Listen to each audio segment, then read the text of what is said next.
Assalamualaikum warahmatullahi wabarakatuh. Perkenalkan, nama saya Dita Fajriati. Saya adalah mahasiswi Universitas Muhammadiyah Tangerang, Fakultas Ekonomi dan Bisnis, Prodi Akuntansi semester 6. Nah, berhubung dengan adanya pandemi COVID-19 yang sekarang terjadi di negara kita, maka segala kegiatan dilakukan secara online, tidak terkecuali dengan kuliah online. Maka dari itu, dosen saya, Bapak Ari Eksandi, menyampaikan materinya melalui channel YouTube agar kita bisa melihat atau menyimak penyampaian materi yang beliau berikan di channel YouTube. Kemudian kami ditugaskan untuk mereview kembali materi yang sudah beliau sampaikan. Materi yang dibahas adalah analisis regresi linear berganda. Nah, di sini juga saya akan menjelaskan mengenai analisis regresi linear berganda. Nah, sebelumnya beliau sudah mengeluarkan buku atau menerbitkan buku yang beliau buat sendiri. Nah, ini adalah metode penelitian akuntansi dan manajemen. Di dalam buku ini sangat lengkap untuk kita nantinya bekal menyusun skripsi. Ada jenis penelitian, metode pengolahan data, dan lain sebagainya. Di sini sangat lengkap dan juga sangat mudah dipahami dan kita dapat mengikuti step-stepnya dari sini. Nah, analisis regresi linear berganda itu apa? Regresi linear berganda merupakan model regresi yang melibatkan lebih dari satu variabel bebas. Nah, analisis ini dilakukan untuk penelitian lebih dari satu variabel independen apakah memiliki pengaruh terhadap variabel dependen. Nah, analisis regresi linear berganda ini kita harus lakukan uji, diantaranya ada uji instrumen. Uji instrumen itu apa? Nah, uji instrumen itu adalah uji yang sangat penting dilakukan yang berasal dari data kuesioner. Nah, uji ini dilakukan untuk melihat apakah butir pernyataan yang sudah dibuat itu memenuhi syarat utama, yaitu validitas dan reliabilitas atau tidak. Nah, untuk mengetahuinya kita harus melakukan praktek dalam aplikasi SPSS. Di sini, dalam buku ini sudah ada contoh variabel-variabel yang dapat kita masukkan ke dalam Excel, kemudian kita lakukan pengolahan data ke dalam aplikasi SPSS. Nah, jadi kita langsung saja praktek.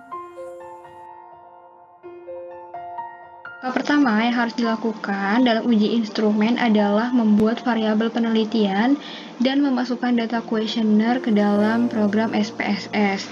Nah, di contoh ini kita akan menggunakan variabel lean accounting, continuous improvement, value stream cost, balance scorecard, dan just in time.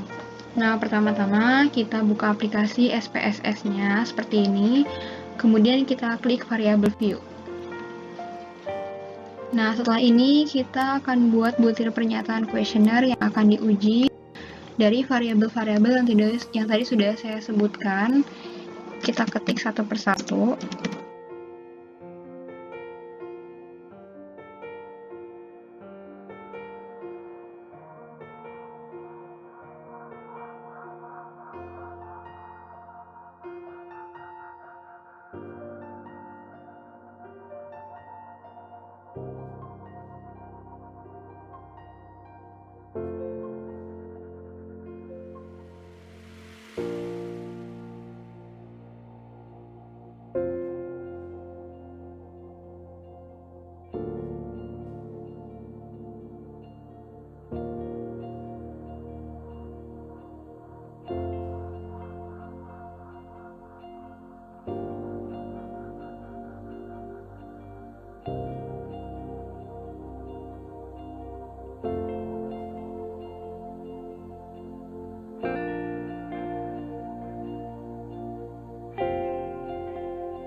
Nah, setelah ini kita harus memastikan measure dalam keadaan scale. Ini kita ubah satu persatu ya.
Setelah semua dipastikan dalam keadaan scale measure-nya, nah selanjutnya adalah desimal harus dalam posisi 0. Jadi ini kita ubah satu-satu ya.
Nah, setelah semuanya desimal dalam posisi 0 dan measure dalam posisi scale, selanjutnya kita akan klik data view.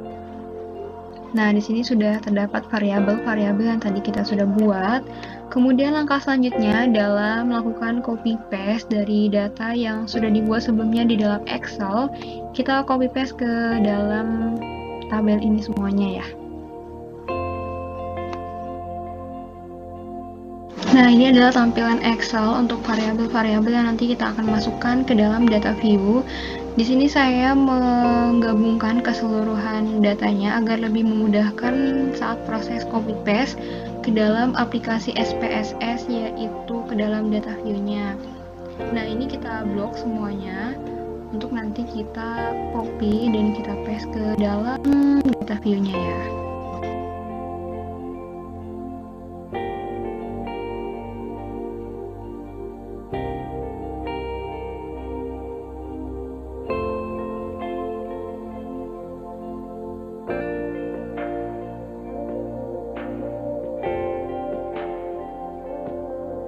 Nah, selanjutnya kita akan paste di data view ini untuk tadi yang sudah kita copy di dalam Excel kumpulan variabel-variabelnya.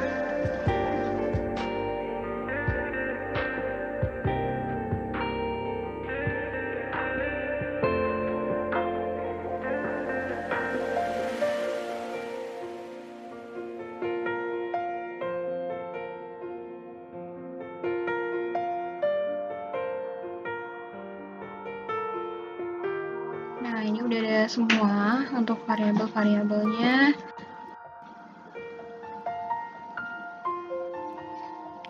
Langkah selanjutnya adalah kita klik Analyze, lalu kita pilih Scale, dan pilih Reliability Analysis.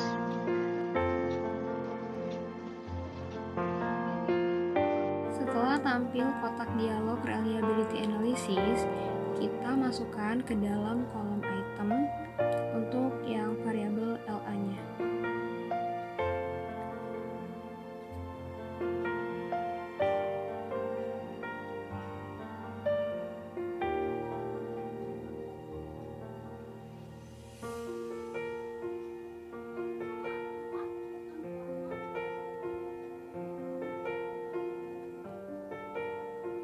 Pastikan kondisi model dalam posisi alfa, kemudian kita klik statistik. Nah, kita centang yang bagian scale if item deleted pada kolom descriptive for. Lalu kita pilih correlation dalam inter item. Lalu pilih continue. Lalu pilih OK.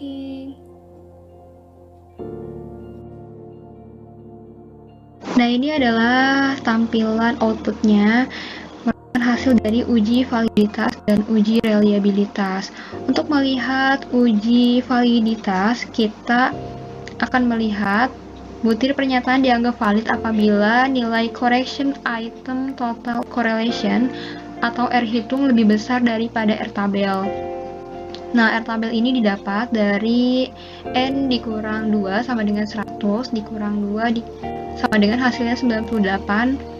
Nah, di sini menggunakan pengujian satu arah yaitu 5%. Jadi bisa dilihat di R tabelnya hasilnya adalah 0,197.